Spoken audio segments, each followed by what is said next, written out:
ladeed ayaa laga soo sheegaya magaalada Baydhabo ee gobolka Bay iyo deegaano kale oo ka tirsan maamulkaasi Koonfur Galbeed Soomaaliya. Ciidamadii ugu badnaa oo taabacsan madaxweyne Laftagreen ayaa ku sii siqaya magaalada Baydhabo iyada oo saacadaha soo aadan cabsi xoogan laga qabo in ciidamadan ay gudaha u galaan gudaha magaaladaasi Baydhabo. Ciidamo kale oo cusub oo hor leh iyo gaadiid ciidan oo aad u tiro badan hubkii ugu cuslaa ayaa ku biiray ciidamadan oo saacadihii la soo dhaafay duleedka magaalada Baydhabo ee xarunta kumeel gaarka ah ee Koonfur Galbeed ugu tagay. Wararkii ugu dambeeyay xogta la helayo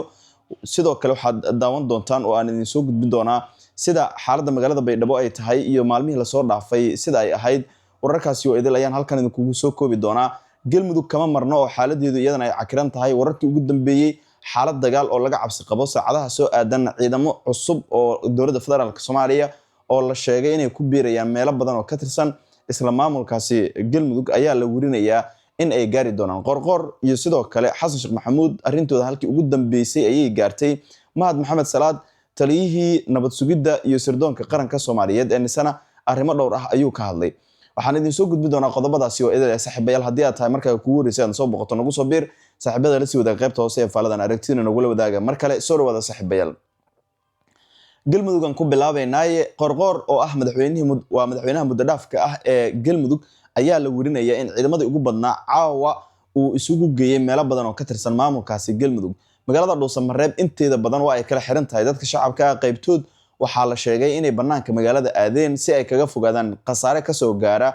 ciidamadan tirabeelka ah ee saacadihii la soo dhaafay lagu daabulayay gudaha magaaladaasi Dhuusamareeb ee dowlad goboleedka Galmudug. Ciidamadan waxaa la warinayaa inay isaga kala yimaadeen meelo badan oo ka tirsan maamulkaasi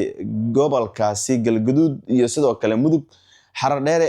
ciidamo ayaa laga soo diray sidoo kale Wisil ilaa iyo Ceeldheer dhammaantood waxaa la tilmaamay inay ka kala tirsan yihiin labada gobol ee Mudug iyo sidoo kale Galgaduud. Xogtii wararkan helin waxa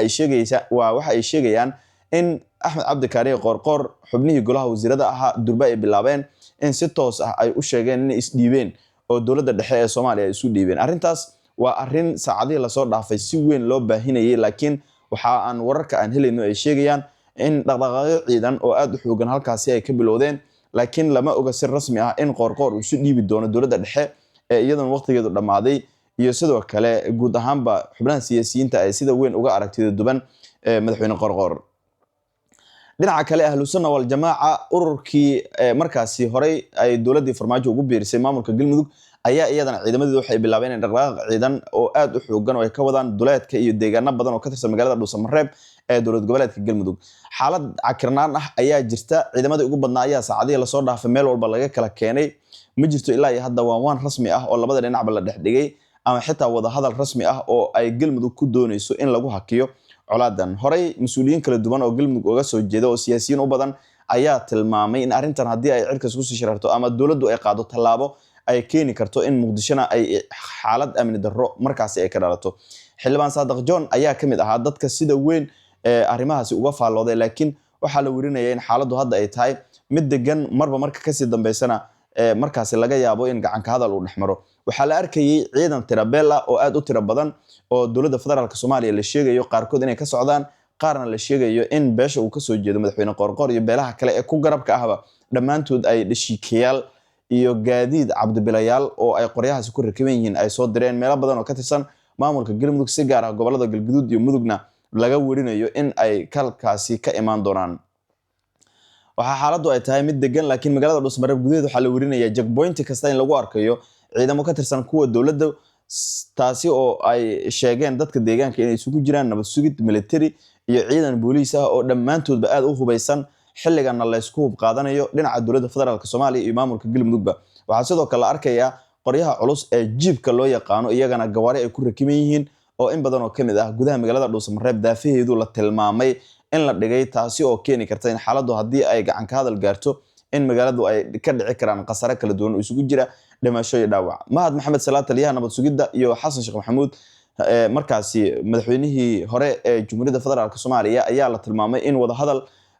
kulamo ama wada hadal albaabada u xiran yihiin ay wada yeesheen laakiin ugu dambeyn fashil uu ku soo ilaaday. Mana jirto ilaa iyo hadda xog rasmi ah oo faahfaahsan oo laga heli karo arrintaas laakiin xogaha aan helino waxa ay sheegayaan in xaaladdu xilli kasta ay isbedeli karto haddii dagaal uu halkaasi ka qarxan ay dhibaato ku noqon doonto dowladnimada Soomaaliya. Laftagareen ayaa horey Baydhabo looga saaray ciidan iyo sidoo kale diyaarado iswata oo aan duuliye lahayn, kuwaas oo dhammaantoodba la tilmaamay in gaadiidkii ciidanka dowladda ee loogu talagalay furimaha dagaalka iyo sidoo kale kooxda Al-Shabaab in laga saaro deegaano badan xilligan ay dowladda federaalka u gudisay la dagaalanka maamul goboleedyada iyo burburintooda intaba. Galmudug waxay ka mid tahay maamul goboleedyada soo haray, Hirshabelle ayaa kaliya harsan. Haddii Galmudug sidan ay dowladda dhexe ku wajahdo awood ciidan oo ugu dambeyn looga adkaadana waxay noqon doontaa in mar kale Hirshabelle ay dowladda dhinaca kale u dhaxdo oo ay waliba weerar ku qaado. intaas aynu ku dhaafno Galmudug. Haddii aynu eegno magaalada Baydhabo ee xarunta ku meel gaarka Koonfur Galbeed Soomaaliya, saacadii la soo dhaafo waxaa jiray ciidan tirabeel ah oo ku biiray dhinaca ciidamada taabacsan madaxweyne Cabdicasiis Xasan Maxamed Laftagareen. Ciidamadan ayaa siyaabooyin kala duwan oo kala baxay meelo kala duwan oo ka tirsan maamulkaasi Koonfur Galbeed ee Soomaaliya. Xogta wararku waxay sheegayaan in xildhibaan horey uga tirsanaa waa xildhibaanadii maamulkaasi Koonfur Galbeed waliba uu soo xulay madaxweyne Cabdicasiis Xasan Maxamed Laftagareen laguna magacaabo xildhibaan Cabdiwahaab Macalin Salaad. xilligan uu sheegay in waajib uu saaran yahay saraakiishu inay dalkooda difaacaan. ciidamadan halkaas lagu soo dhaweeyay ayaa maanta la goostay gaadiid ciidan oo aad u waaweyn oo waliba qoryaha dhishiikaha iyo sidoo kale qoryaha BKM-ka la yiraahdo ay wada saaran yihiin. waxaa la warinayaa in halkaas ay ku soo dhaweeyeen wasiirka amniga gudaha Koonfur Galbeed ee Soomaaliya Xasan Cabdiqaadir iyo sidoo kale afayeenka madaxtooyada Koonfur Galbeed waa ugaas Cabdi ugaas Xasan Cabdi Maxamed iyo xildhibaan Cabdiwahaab oo kamid ah xildhibaanada baarlamaanka Koonfur Galbeed ee Soomaaliya ee madaxweyne Cabdicasiis Xasan Maxamed Laftagareen. ciidamadan ayaa gaadiid wata iyo sidoo kale hub culus, dhammaantood waxaa la wariyay in lagu soo dhaweeyay furimaha dagaalka iyadoo waliba qoryahaas ay ku wajihi doonaan sida la sheegay laguna xoreyn doono magaalada Baydhabo ee xarunta ku meel gaarka ah ee Koonfur Galbeed ee Soomaaliya. Baydhabo xaaladeedu waa low sahal, meel kasta ciidan ayaa jooga oo ciidanka dowladda la yiraahdo iyo kuwa dowladda waa dowlad goboleedka Koonfur Galbeed ee Soomaaliya. si gaar ah ciidamadii daraawiishta ee sida tooska ahaa looga saaray magaalada Baydhabo si gaar ah intii uu ku sugnaa madaxweyne Cabdicasiis Xasan Maxamed Laftagareen. xogta wararka ayaa intaas ku sii daraya in haddii Baydhabo dhibaato ay ka dhacdo mar kale laga cabsi qabo in dadka shacabka ah ay wajahaan culaysyo amni oo aad u xoogan. haddaba mid ka mid ah xildhibaanadii markaasi gaaray duleedka magaalada Baydhabo ayaa si toos ah ugu sheegay guud ahaanba siyaasiyiinta ku sugan gudaha magaalada Baydhabo inay ka baxaan gudaha magaalada meel kale ay raadsadaan. haddii arrinta sidan ay ku sii socoto laga yaabo in ciidamada madaxweyne Laftagareen si degdeg ah ay ku galaan gudaha magaalada Baydhabo ee xarunta ku meel gaarka Koonfur Galbeed oo hadda ay ka socdaan abaabul xoogan oo ciidan oo ay wadaan ciidamada daraawiishta ee Koonfur Galbeed Soomaaliya si gaar ah garabka taageersan madaxweyne Cabdicasiis Xasan Maxamed Laftagareen. xaaladda waa cakiran xilli kasta oo dagaal laga cabsi qabo meelo badan oo ka tirsan magaalada oo ciidamadii kala duwan waa ciidamo kala duwan oo maamulkaasi Koonfur Galbeed ka tirsan